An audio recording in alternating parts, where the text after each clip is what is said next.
In Tears of the Kingdom there are all kinds of enemies. Some can be fun, some are annoying, and then there's others that are straight up bad. In today's video I'm going to be ranking every single enemy in Tears of the Kingdom from worst to best. Without any further ado, let's get into it. The first enemy we have are the Choo Choos.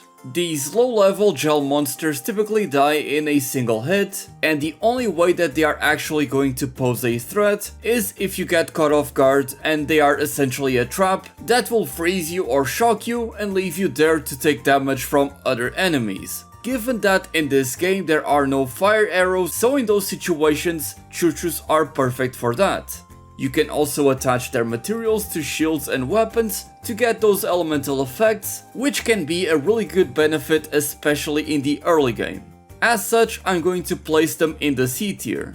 After that we have the keys. The very predictable cave bats that also die in a single hit. These manage to be even more annoying than the Choo Choos because they have smaller hitboxes, and because they can fly, sometimes you'll just miss your swing and they will electrocute you or freeze you, leaving you open to get hit by other enemies. Although the material they drop, the keys' eyes, can be very effective, as when fused with arrows, they will automatically track an enemy's weakness, on top of having the added elemental effect of the keys you have defeated. Additionally, the keys' wings can also be used to extend the range of your arrows. Given how useful these two items can be, I think it's fair to say that they at least deserve to be in the C tier. Next we have one of the newer enemies, the Likes.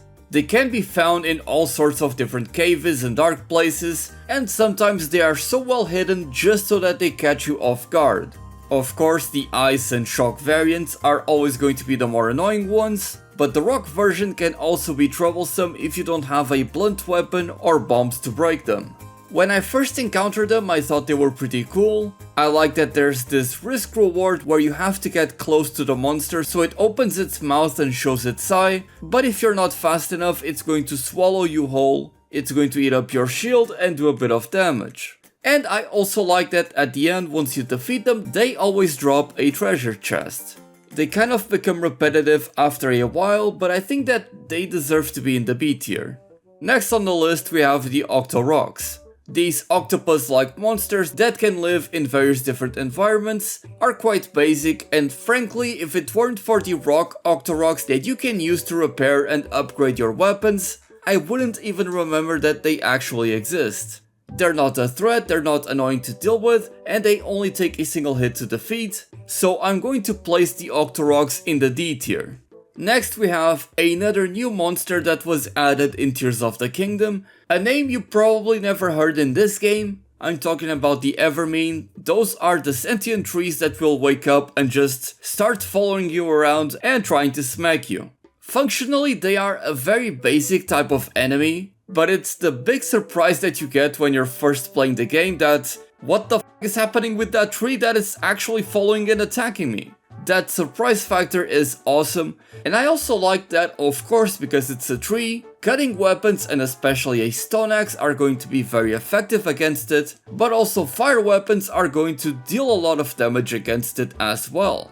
It's a very simple enemy that is perfect for the early game of Tears of the Kingdom. Now, because there isn't a more powerful version of this enemy that is actually a threat and has a more varied moveset, I don't think I can give it a high rating, which is why I'm going to place this one in the B tier. Next we have the Wizards, the Wizrobes. I think they are a peculiar enemy. I don't particularly hate them or dislike them, but I also don't love them. It's a bit of a shame that they didn't have a big overhaul in Tears of the Kingdom, or at least some big moves added to their moveset. I still think they are a bit gimmicky. You can run up to them and simply smack them until they die, headshot them with your bow, or try to counter their spells. But because they have so little health, it feels like a much better idea to disregard your parry and just try to take them down. I could see why someone would place them higher on the tier list, but I'm going to place the Wizrobes in the D tier. Next on the list is one of the newer enemies, the airborne monster known as Erokuda. Now this one was honestly a huge disappointment. Just by looking at it and given its massive size, I thought it was actually going to be a somewhat challenging or threatening monster. But it turns out that it is a very weak monster that is incredibly easy to take down. You simply shoot an arrow to the body and it's down. It does have some cool moves where it can pick up some Bokublins and throw them at you. It can also pick up bombs and throw them at you. So it does have that cool and unique factor going for it, but it's just sad that there isn't a more powerful version of this monster. Because more often than not, whenever these guys pick up the bombs, the only thing they end up hurting with that is themselves. And that's a bit of a shame. Again, because they have such a cool unique design and because they have a cool moveset, I'm going to end up placing them in the C tier. Next on the list we have the Bokublin. There really isn't much to say about these enemies. They are the most common and basic type of enemy in the entire game, maybe aside from the constructs. They are all over Hyrule, and although they do have some varied movesets depending on the weapon they're using, and the fact that the silver Bokublins can actually surprise you and deal a ton of damage, they're not much of a threat. They are essentially the basic monster for you to learn the game with. And as such, I think they fit right in the middle of the tier list in the B tier. Now this one I'm quite excited to talk about. I'm talking about the boss Bokublin. It was quite a treat to spot one of these early on in my first playthrough, as you can immediately tell by their huge size that these guys are going to hurt you if they end up hitting you.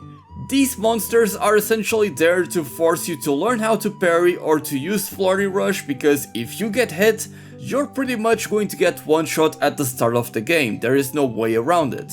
They're also quite beefy, of course, and I think that their design is pretty cool. They look derpy, but they also look somewhat menacing.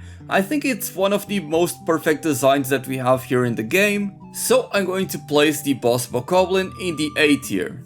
And of course, next on the list are going to be the Moblins. I like these enemies a lot. I like that they have this lanky stature to them. They look somewhat goofy, but you can tell that they have a lot of reach to them. And if you get hit, you're going to take a lot of damage. They are pretty simple to deal with, but sometimes they can be surprisingly tanky. I think they are quite a good design, maybe not as good as the boss Bokublin, but I think the Moblins managed to reach the very top of the B tier. Next we have the frightening Gyarados, and let me tell you, these monsters really threw me off at the start of the game. I actually got to the chasm right below the Hyrule Castle very early on into my playthrough, maybe 15 hours in, as I was exploring the different areas, and when I ran into these guys for the first time, I was actually scared because they deal a ton of damage, and they were taking no damage from me. That is, until I learned that they are weak to elemental damage. Very much weak to that, in fact, to the point where you can one-shot them. I think they have an amazing design, the way they walk and crawl on the ground, and when you reach the Gerudo Desert for the first time and you see that the town is completely empty and all you find is Gyarados, it creates this perfect atmosphere filled with tension, and these guys also drop the Gyarados bones which come with for the attack. And even though they are essentially a gimmick enemy, I think that it was done well enough to the point where it deserves to be in the A tier. Next we have the Lasalfos, the lizard-like monsters that can be found all over Hyrule. I think they have a very cool design, and the way they move and twitch, and even the erratic patterns on their attacks, makes for quite a unique enemy. At the end of the day, they don't pose much of a challenge. They are essentially the same thing as a Bokublin that can come in various different elemental effects. That being said, the silver Lasalfos, even though they don't have an elemental effect, can actually be quite powerful and deal a lot of damage. I also like that you can fuse Lasalfos tails on your weapons and you get to essentially use them as a whip. I think that was a very cool detail made by the developers, and having said all of that, I think I'm going to place the Lasalfos in the high B tier. Next on the list we have the Horriblins. These monsters for the most part only appear in caves and will throw rocks at you until you get close enough to the point where they start poking you with a stick. Now, I don't know if this was done on purpose by the developers, but a lot of times these guys are placed on top of a body of water, and as soon as they touch water they seem to always die, so a lot of times you can just shoot them down and you're going to take them down that way. Personally, I found myself not liking this enemy a whole lot, even though I like their design a bunch. And with all of that, I'm going to place the Horriblin at the very top of the C tier. Now if it's value you want, consider subscribing for more Tears of the Kingdom content, and let me know if you want to see more videos like this for weapons as well. Next on the list we have the Zonai Soldier Constructs and the Captain Constructs. I'm not quite sure if I should place them together as the same monster or if I should separate them, but personally I like them a whole lot. They are the basic enemy of Tears of the Kingdom, and you do end up finding them a whole lot, especially on Sky Islands and on the different dungeons. I like the variety of their movesets because they can use pretty much any weapon in the game, but they can also fuse the Zonai devices on top, which can make for a fun and engaging combat. I also like their designs and the way that these level up, and for example the Soldier Construct, once it gets to the higher levels it will have this sun-shaped crown on top that once you defeat them you can fuse on top of your weapons for a lot of damage. I think they act as a very cool basic enemy that you can find all over the place, but still they don't overstay their welcome. So after all of that, I'm going to place the Soldier Constructs and the Captain Constructs in the A tier. And now we have the first boss on our tier list, the Flux Construct. I like this boss a lot because of the various different ways that you can interact with it. This boss can rearrange the different blocks it has on its body and change its shape at will, but you can also do the same thing to him. So if the weak spot, the core block, is in a tricky spot to hit, you can try to use the bow to get there, or you can use Ultra Hand to simply take that block and remove it from the main body of the monster and start dishing out damage against it. You can also find many openings throughout the fight where you can quite simply use Ascend, get on top of that monster and start whacking on the weak spot. Or maybe you can do both. I love the variety of ways that you can approach combat with the Flux Construct. Sadly, it doesn't have an amazing moveset. I was hoping that the higher levels of the Flux Construct would start to adding some crazier attacks, so I don't think they are quite perfect, but I think they are able to reach the A tier. Next on the list we have the Lionels, and man do I love these monsters. They are so much fun to fight against, and even though they are essentially fearsome monsters that can deal a ton of damage, have a lot of health, and are a menacing killing machine, you also have plenty of ways to deal with them. A lot of moves they use have openings where you can mount them afterwards. You can simply go up in the air with a rocket attached to your shield and mount them, you can parry them, you can headshot them. And now there's even armored Lionels, which means that you need a blunt weapon or a bomb arrow to take care of them. I love the challenge the Lionels provide in Tears of the Kingdom, and I find myself coming back to the Lionel Colosseum in the depths, time and time again to challenge myself, and just because it is a very fun and engaging combat scenario having to go through that Lionel gauntlet to get the Majora's Mask at the end. I think no one will disagree with this. I'm going to place the Lionels in the S tier. Next on the list we have the Pebblet, the smaller, younger version of the Stone Tellus. These ones are quite basic. All you do is pick them up and throw them at the ground, and then they drop an ore for you to pick up. I don't think there's much to say here. I'm going to place the Pebblet in the D tier. Next on the list is the Stone Tellus, and there's actually quite a bit of variety here. Now for the most part, the Stone Tellus is pretty much the same as it was in Breath of the Wild. You do get a couple of elemental variants in the Igneo and Frost Tellus, where you have to cool it down or heat it up in order to deal damage. There's also the Battle Tellus, which is essentially just a Stone Tellus with a platform on top that is filled with Bokublins for you to face off against. I think that these additions make the Stone Tellus a lot more engaging to combat, because it's not all about climbing on its back and hitting the stone. You actually have to deal with some other things. I also like that in this game, there's many ways to deal with the Stone Tellus. Rather than use your bow and arrow to shoot at the rock, or wait for it to get down so you can climb on its back, you can use recall to send back a stone that it throws at you to deal more damage. You can go below the Stone Tellus and use Ascend to go up on it. And in the case of the Battle Tellus, you can even use a Puff Shroom to confuse the Tellus to attack the Bokublins. While it is essentially the same enemy from Breath of the Wild with some additions on top, I think that it is much better designed and a lot more fun to fight in this game. So I'm going to put the Stone Tellus in the B tier. Next on the list we have the Yiga Foot Soldier, the lowest ranked members of the Yiga clan. You can find them all over Hyrule, some of them will be disguised as different NPCs, and I like that there's even one of them that is disguised as Zelda. I've always been a fan of their moveset and the way that they always try to chase you down. At the end of the day, the foot soldiers can be taken out very easily as they don't pose much of a threat, even the ones that are riding the Zonai builds. They do drop some really good weapons, and because again they have a cool moveset, I'm willing to place them in the B tier. Next we have the Jigablade Master, the elite soldiers of the Yiga clan. These guys might actually surprise you given how agile they can be despite their bulky build. And of course, the most notable part about their moveset is that they have this special technique that allows them to manipulate the earth, striking the ground and raising a stone pillar that will deal damage. It's a very easy attack to avoid, but the cool part about it is that if you follow the Yiga questline, you can actually unlock that technique for Link.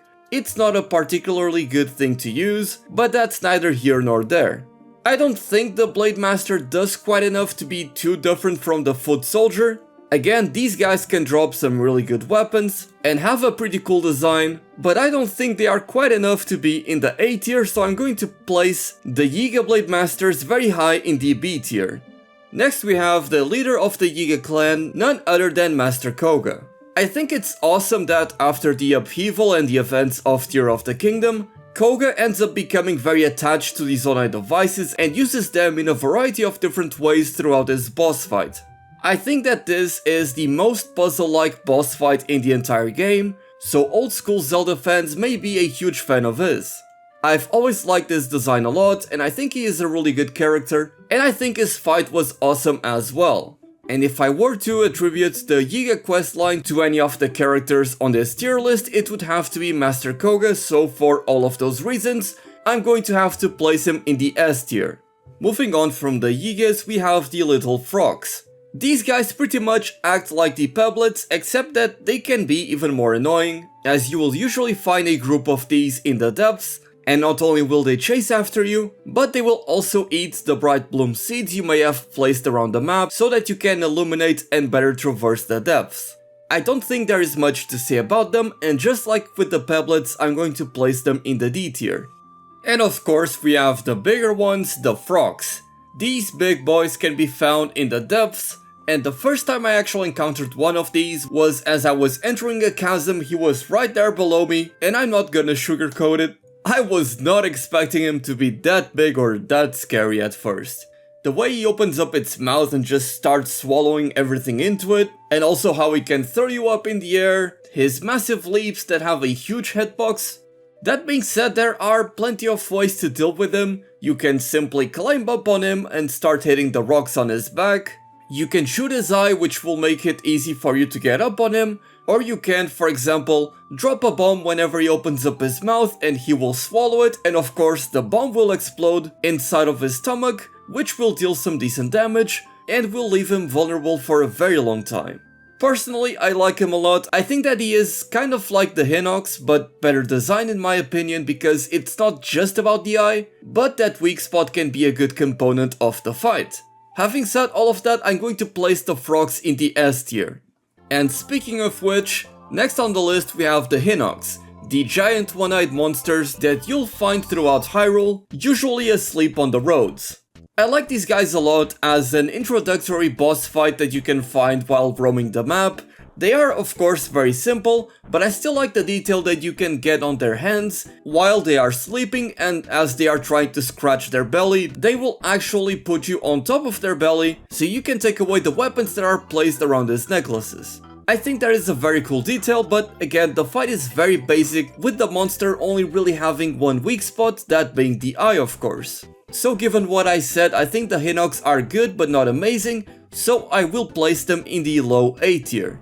Now I really didn't include the stall enemies in this tier list because for the most part they are pretty much the same as their base versions. However, the Stallocs, in my opinion, are actually a lot more engaging than the regular Hinox, I like their design a lot, and sometimes you'll be roaming around the map and maybe you're able to spot a couple of big bones buried on the ground, and of course when you approach them, it's a huge Stalloc that lies dormant there. I like their moveset, the way that they attack with their own rib bones, and I also like that you have that aspect where you have to pick up the eye from the Stalloc and attack it to make sure that you actually defeat it. The other Stall monsters also have that component in the way that you have to hit their skulls to defeat them, but I just think it works better with the eye in the case of the Stalloc, especially because it can still go after you and deal damage to you while you are holding its eyeball. So this is, in my opinion, pretty much an upgrade over the base Hinox, which is why I'm going to place it in the A tier. Next we have the Moldugas, which I believe served as a foundation for what became the frogs, as just like with the frogs, you can throw an item for these monsters to swallow, and if it's a bomb for example, it will explode and will leave them exposed and vulnerable for you to deal a ton of damage. Sometimes the AI on the Moldugas will bug out, and even if you're not moving, they will somehow detect where you're placed on the sand and will try to attack you, and I don't think that's meant to happen, but overall I like their design and I think it's a cool gimmick fight, and I think it should be stated that their materials can be quite powerful, especially the Molduga jaw, which is considered a bone weapon once it is fused, so using that with the Radiant set or the Evil Spirit set can lead to you dealing a ton of damage. Overall, I'm quite satisfied with this monster and I think it deserves to be in the A tier. Now this monster I'm very excited to talk about. It is of course the Gliocs, the massive three-headed dragons that can be found all throughout Hyrule. As a brand new enemy in Tears of the Kingdom, I think they are phenomenal. They come in 3 different elemental variants, the Flame Glioc, Frost Glioc and the Thunder Glioc, and I think that the different ways in which they use their elemental attacks, like the Fire Breath of the Flame Glioc or the Thunder Beams of the Thunder Glioc, make it so that you have to engage the fight differently. Of course you can always run up to them, attach a rocket to your shield so you can go into bullet time and just hit their heads, so you can dish out a lot of damage on them once they are on the floor. But once they get into the second phase and they have their massive AoE attacks and you have to find a way to get up to them, I think that is a very cool aspect of this fight. For the Frost Glioc, you have the falling pieces of the blizzard that you can use recall on to get up into the air. For the Flame Glioc, you can use the air current that it creates, and for the Thunder Glioc, I think the only way for you to get up is to use Ascend on the Colosseum. But I think that overall these are amazing monsters, their design is so cool. And then there's even King Glioc, which of course has all of its heads having a different element. I think that this can be a very imposing enemy and definitely challenging when you are at the start of the game. Again, the bow can trivialize this fight quite a bit, but even still I think that it's one of the very best monsters that we have in Tears of the Kingdom, and so without a shadow of a doubt, I'm going to place the Glioc in the S tier. From this point on in the tier list, it's all going to be bosses, so I'm very excited to talk about this. Morajia, I think that's how you spell it, is an enormous monster that can be found in the Death Mountain and is the lead up to the Fire Dungeon. It is a pretty gimmicky fight where you essentially pilot a wing and aim Unobo at the glowy spots to deal damage. It's nothing amazing, in fact it's nothing special really, but I think that it works quite nicely as a lead up to the dungeon, so I'm willing to place this one in the C tier. Now the Marbled Goma, the actual boss of the Fire Dungeon, I like this one quite a bit. You have a few different ways of attacking him. You can either go up into the air by using a rocket or a bomb for example, and shooting the eyeball to deal damage. You can go below him and use Ascend to get on top of him and again attack the eyeball. Or you can use the assist of Unobo, use his Sage Power to send him across the map. And because it is essentially a sphere, Unobo will do a full circle until he eventually hits one of the legs, and after you take out 2 or 3 legs, the Marbled Goma will fall down on the floor, leaving you with a huge window of opportunity to deal massive damage. It's a very basic puzzle fight, but because you have so many ways to deal with it, and because it fits the aesthetic of the area, I think I'm going to place it in the A tier. Next we have a Sludge Like, which is quite simply a like that you have to fight on the Zora storyline. However, these ones are covered in sludge, so what you have to do is use a splash fruit, for example, or the Sidon power to remove the sludge so that you can actually damage it. It's pretty much the same thing as a like, but because it is the lead up to a dungeon, and given how basic this one is, I think that it just ends up being very underwhelming, and I'm actually going to place it lower than the regular likes because I don't like having this one as a boss fight, so I'm putting the Sludge Like in the D tier. And of course, next on the list is the boss fight of the Zora dungeon, Octo Rock. Honestly, I didn't really like this one. It felt very basic and very easy to deal with it. Simply throw a splash fruit at it, and then you hit him with the bow. And that's pretty much it. He will be there on the floor, vulnerable for you to deal damage. I like that in the second phase, at least it changes a little bit visually, and I thought that detail was pretty cool. But it didn't really change the combat in any way, at least I didn't notice any change before I beat him. So I was very underwhelmed by this boss fight, especially because I actually really liked the Zora dungeon. So after all of that, I'm going to have to place the Octo Rock in the D tier. Next we have Colgaret, the boss fight of the Rito dungeon, the huge monster with an awesome design that was behind the blizzard.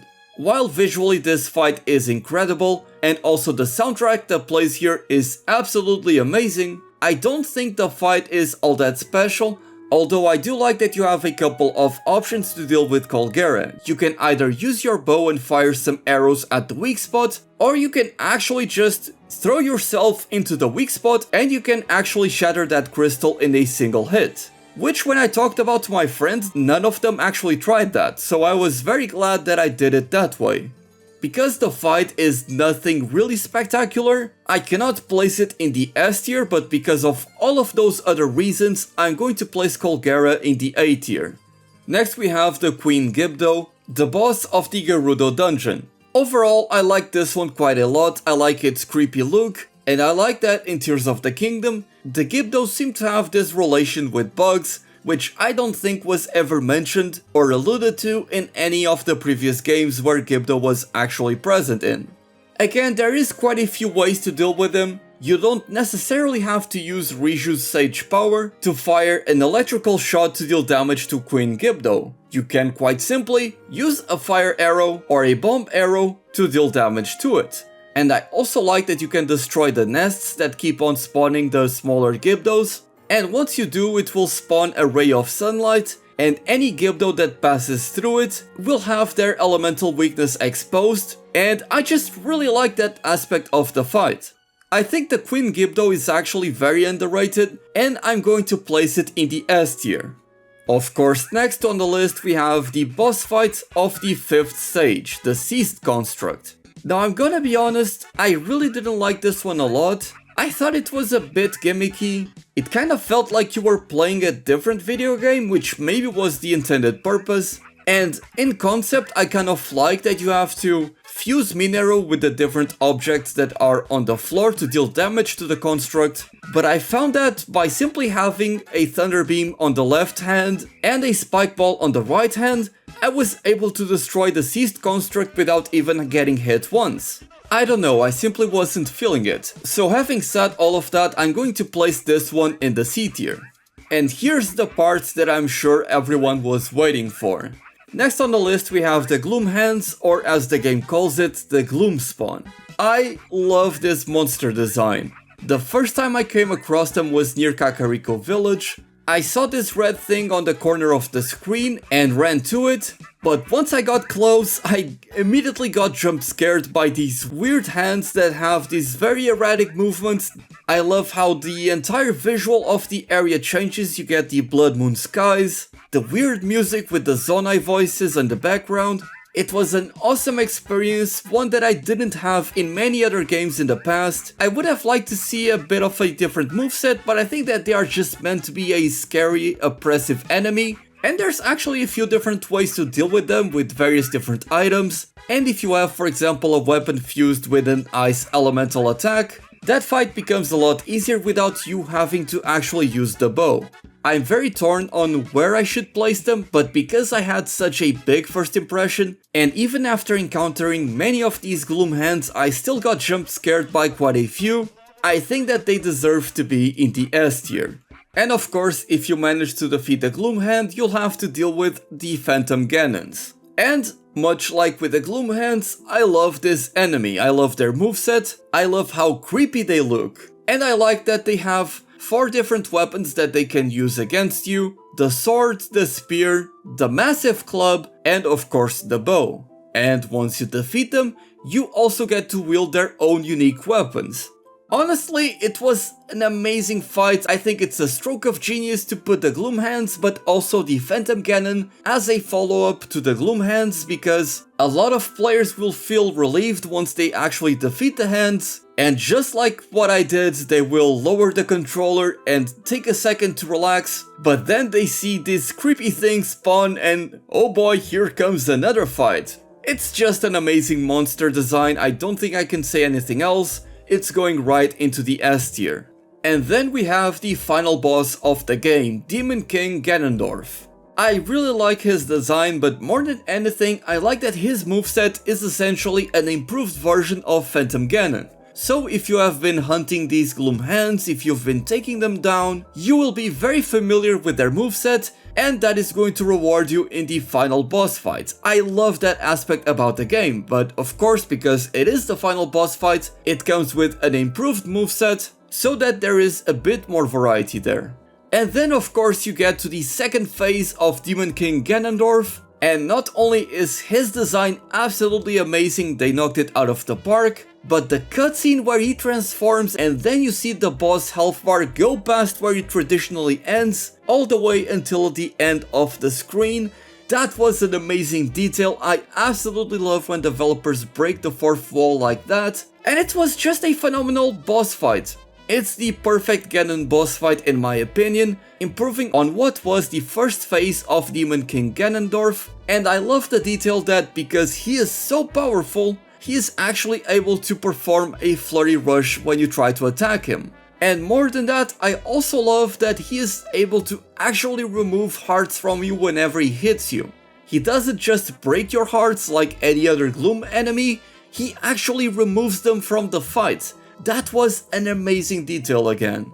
It's just an incredible fight and what Ganon deserved, and rightfully so, Demon King Ganondorf goes to the very top of the S tier. But as we all know, the game doesn't end there. There's still the Demon Dragon, the final form that Ganondorf takes on after swallowing a secret stone. It's another spectacle fight. However, unlike Calamity Ganon, I think that this one was done much better. I think it's one of the most visually stunning boss fights I ever did, and the fact that you are riding on the Elite Dragon on Zelda the entire time, and that also the AI is somehow able to track you perfectly throughout the entire fight, makes for a very cool experience. It's not a perfect fight of course, but to me it felt like a victory lap at the end of a masterpiece of a game. So even though it's a gimmick fight and a spectacle fight that doesn't really involve many mechanics besides hitting the glowy spot, I think it warrants being in the S tier